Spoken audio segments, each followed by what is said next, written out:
So Desperado was the only movie on the Sony lot being edited digitally. Mhm. Not only was I editing on a computer, I was editing in my house, which in 1994 was just unheard of. So I'm there in my house, and they made me cut in LA because at first I told the studio, I want to edit Desperado myself because it's important that I edit it. And they go, no, you can't. Why not? We've never had a director edit his own movie here. So we don't want to set a precedent. In case they thought it would give you too much power. So this is the power of precedent. I said, well, you bought Mariachi, and I edited that. So I said, okay, but you're going to have to edit in LA so we can watch you because we don't think you know what you're doing. We saw the footage and the shots are really short. It's too short. I was like, shots are too short. Oh, because I was shooting my cuts. Like they're used to seeing footage of Antonio walks into the bar and it's going to be a dialogue scene. They expect the whole thing done from a wide shot. I would shoot the wide shot. He walks in, cut, move the camera. Let's get over here because we wanted to, because I'm not going to use it for the rest of the scene. I know we're going to get into coverage because I've already cut it. So I was like, huh, that's interesting. So I cut the first scene. If you've ever seen Desperado, the first scene is the best scene. Steve Buscemi's telling a story. He's talking about the myth of the mariachi. He's doing Oh it's yeah, crazy. great scene. It's man. crazy. Great scene. So then they come over. I say, hey, you come see my first scene. So they come over to my house. They watch it. Okay, you know what you're doing. They leave. But I was cutting Desperado in my house that I rented there. And then we shot Dusk Till Dawn at the same time. So I was cutting Desperado, 4 rooms, and Dusk Till Dawn myself. I'm the editor. I don't have an editing team other than the ones who import it into the machine. So Del Toro came over, Soderbergh came over. Can I borrow it for Schizophilus? No one had heard of somebody having an Avid in their living room. Jim comes over and he goes, I hear you have an Avid in your living room. And I go, yeah, come check it out. I roll out of bed. It's like, sounds unremarkable because that's what you do right now. But back in 94, it was unheard of. I'm cutting 3 movies at the same time myself. I roll out of bed. I come here. I can cut Desperado. I can cut Dust Till Dawn. He went, that's it. I hate working with editors. When I was doing Terminator 2, they wouldn't even let me put the Bad to the Bone song in Terminator 2 because they didn't think it would work. And I had to sneak into the edit room at night on the weekend to cut it in and then show them the next day. It's like, that's your own movie. You can't give that kind of power to people. He said, Yeah. I hate working with editors. I'm gonna do this. I'm gonna tear down a wall in my house. I'm gonna put it in Avid. I'm gonna cut my next movie. Yeah.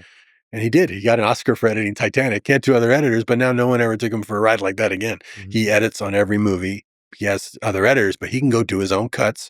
When he shows me like footage, he's showing me himself on his own machine. And it's like, again, it gives you all those tools to be able to really find your vision that you're looking for because you can't always explain it to somebody because you don't always know yourself. It's you kind of come up with it as you do the process. Just a small tangent about the different software and the technologies involved. So you mentioned Avid, there's Premiere Pro. Premiere was still in its early stages then. I think Soderbergh looked at it and it said, yeah, I can't afford an Avid for this movie. I'm going to go do it. So I think he started cutting on Premiere, but I'm sure it's all better now. I've always used an Avid because I just always rent it back to the same production. I think Yeah.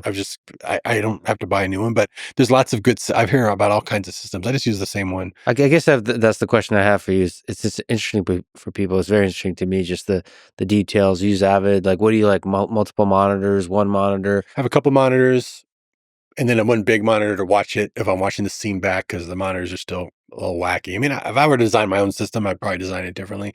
But I've worked on that thing since 94. I still don't know all the shortcuts and all this shit. I still use it like my tape deck. Play, rewind, pause, and I can cut so fast with that. Just I don't use the mouse for shortcuts. I'm just like, So you found your way, preferred way, the workflow of using it, and now you can sort of let go of the technical and then be creative. Just be creative. It's just a tool. It's just a tool, and it's like it doesn't matter which system it is. It's like if you can get it to work for you, great.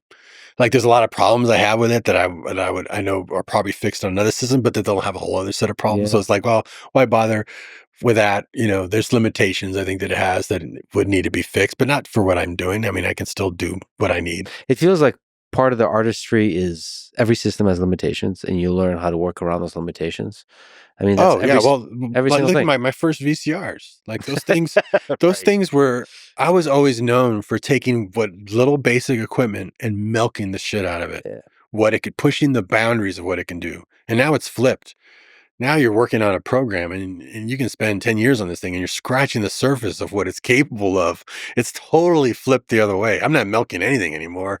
I'm barely getting the smallest capability of it because I would have to spend a lot of time to figure out all the stuff that it can possibly do, and I'm sure it's all great, fantastic stuff, but what a different world than when I grew up, where it was like, "Okay, let me splice these 2 sound things together," and it was so hard to get it to do. Or people would be like, "You got that movie out of that equipment?" Where now it's the other way around, it's like, all this equipment is great. So when people come to me and say, I've only got this camera," I was like, "That camera's 10 times better than anything I had for my first 15 years of filmmaking."